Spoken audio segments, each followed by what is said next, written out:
what's going on in our communities and let them know how people are affected by hip-hop and let them know how hip-hop is a part of our everyday lifestyle, from going to work to waking up, from going to school to coming home from school, from playing basketball to football to whatever the case may be.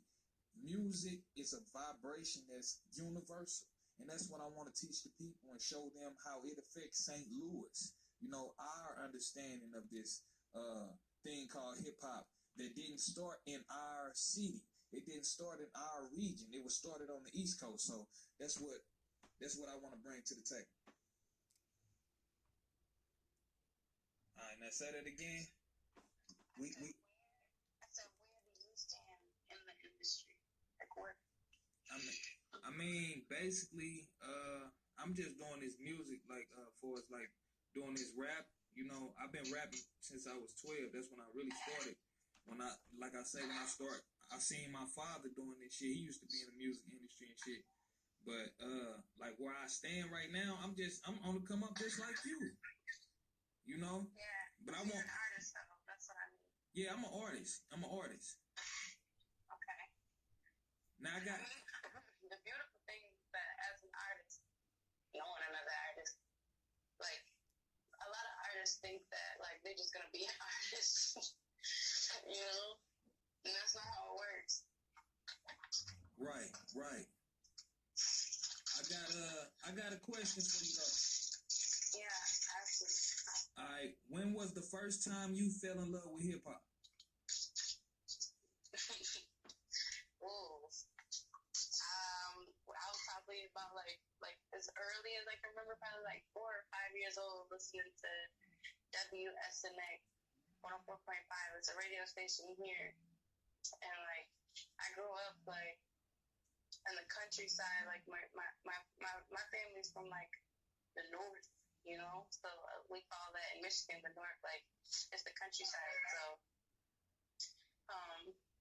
yeah, like discovering hip hop as far as like I can remember, like at a very young age, just browsing the radio stations. Once I like actually learned how to use the radio station, it was like a whole different vibe from like country and folk music. Yeah, that's dope. I like that. So, and you were saying again that you know you're not just a hip hop musician. You're all around musician. So what other kind of music you do? So I write so far and still learning in English, Spanish, French, Zulu, Yoruba, Hebrew, and some Arabic. Wow. So like you gotta think like with that there's a very wide range. So I do EDM. Like I'm about to release a song in April with David Guetta, and that's gonna like take me far. Yeah. Like, and then so I do like EDM, hip hop, R&B, soul, like neo soul, Afrobeat, Caribbean, country, like literally everything, like reggae, like reggaeton. Yeah. Pretty That's much dope. like literally anything. The only thing I don't like is like rock. Like, and I would even do some alternative rock, but I don't want to do no like screamo or anything like that. Right. All right, okay. That's pretty dope. Now I got another question for you. Okay. All right, so with you growing up in Grand Rapids, right, Michigan? Yeah. Okay. Now, what was your conditions growing up? Like you say, it was like country lifestyle. Like, was it like good conditions, bad conditions? No. So like Grand Rapids is not okay. So look, I was born here. As a child. Okay, I lived in California. I've lived all over, but like from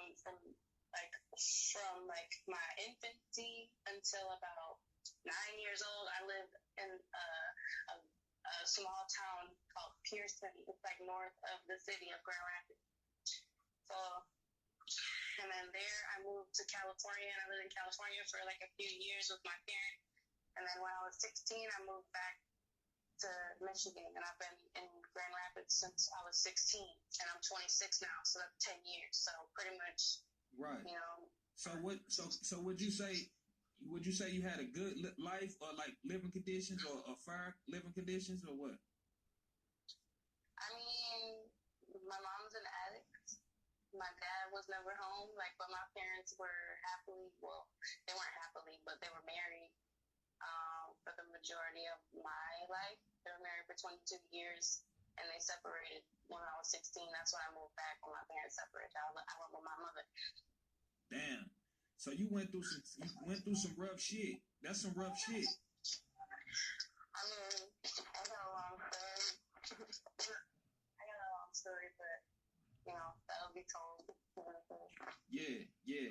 And okay, with you going through that type of shit, what type of musician would you say, what type of musician you related to that you could say went through the same type of shit that you went through?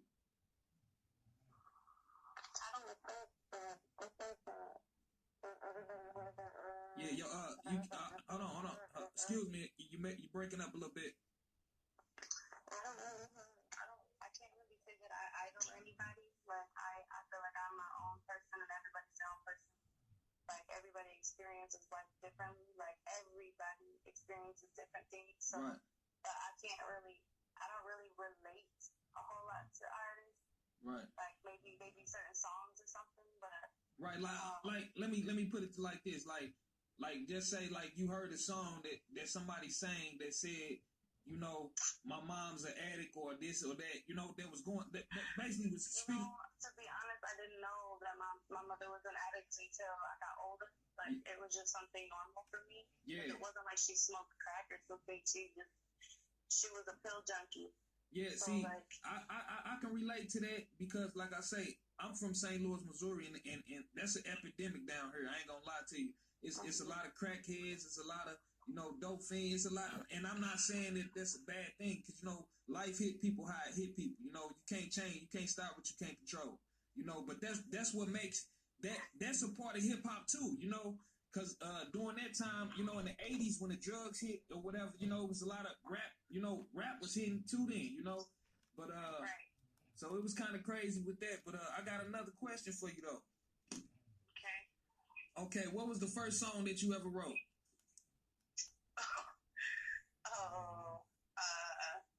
I can't even honestly remember the first song that I ever wrote because I started writing as soon as I could write.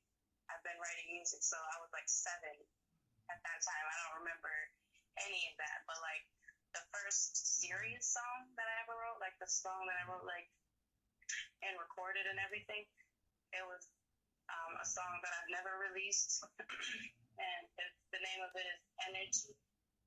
Energy? And the reason it never got released because I had a feature with a guy, and I recorded it, and I had some issues with the engineers and the production. I ended up just getting busy. It's it's just sitting somewhere. Right. It's just sitting. It's just the master's just sitting in a USB right now. Damn. For no reason. Even it's a fire song, it's super fire, but yeah, it's called Energy. But you know what? That means you're a boss then, because bosses take losses. I mean, it's still mine. I still own it. I can just redo it. Right. Later on. Yeah. It might come back to me. Yeah. Okay. Have you ever performed anywhere? And where was the places you performed? I've performed all over. I've performed, I've been performing in school. I was in the choir. I performed for churches. I grew up in a church. I learned how to sing in the church. I had my own, choir coach, my own vocal coach and everything when I was 5. So, that was that. And it wasn't my parents had money. No, it was literally he took me and my older sister and he just gave us all the guidance. He was a pastor. He was 8. So, I started there. I performed when I got older. I'm singing bars all over Michigan, But I eventually started. I eventually started doing events myself, and I became a promoter. I'm one of the top city promoters actually in my city currently as a female. That's dope. But I kind of left that alone.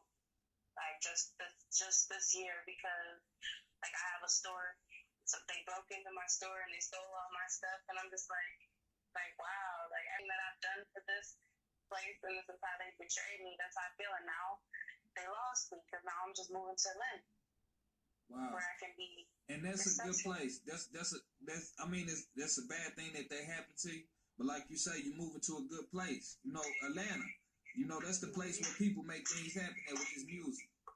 Exactly. And that's why I gotta go there. Yeah. Hello? I'm here. You hear me? Yeah, I can hear you. I got one more question for you. Okay. All right. Where can we find your music, and how can we contact you, like via social media? And what's your rap name? I never asked you that. So, my artist name, because I don't call myself a rapper, but my artist. What's your artist? Excuse me. I'm sorry. What's your artist name? It's AAPEE Entee. People call me AP.